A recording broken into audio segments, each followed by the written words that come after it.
So I'm here to do, it is M Spiritual Things here. I am here to do a review on this moon journal, like I had said I was going to do. A journal of self-reflection through the astrological year.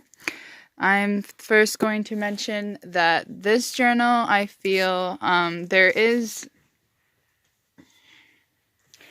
a Moonology diary for 2020 that goes along with this book. I'm not going to redo a review on this book just because it explains what is in it on the back of the book.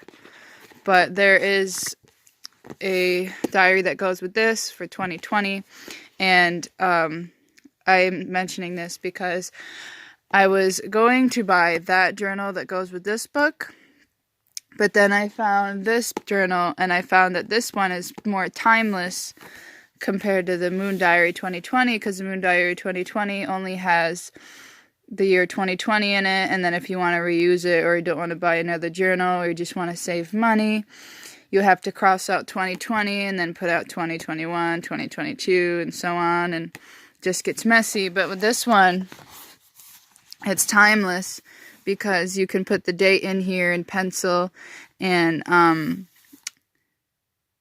erase it the next year and put it in another date and then keep erasing it.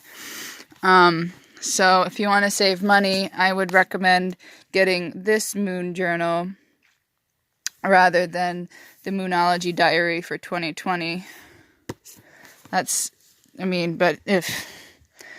Because I was going to spend my money on the Moonology diary for 2020, but then I found this one, and I'm much happier than this one than I would have been with the one that came with this. I just thought I'd mention that. So here we go. By Sandy Citron. So this is my third time doing this, so I have a better idea of what's in here and just better review for you guys. So this is all that's in here. What I found in here, I wasn't expecting to be in here. Since I'm a cosmic witch, I really appreciate it being in here. But yeah, this is the contents. I actually really enjoy making this review. It's fun for me. It's expressive. So it just talks about how to connect with the natures of cycles, or the cycle of nature. We yearn for a connection. Follow the lunar tides inward. I haven't read all of this. I'm going to read more of it today, but I really enjoy this book. It just satisfies the soul. Create a vision for the future. Who is the moon, maiden, mother, and crone? And then what's in this book. I like how it has this in here because not everybody has this part memorized. And if you don't have it this memorized like I do, then coming here and having this right here is better than having it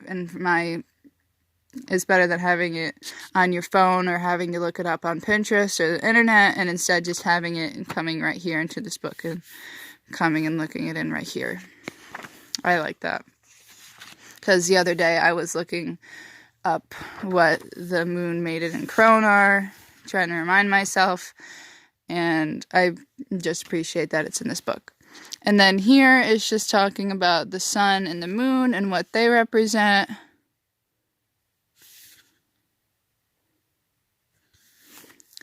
And then here, just talking about the waxing and waning moons and what they look like. And then a word on rituals. And then here is understanding the moon cycle. And then here is just explaining the main themes of each moon phase.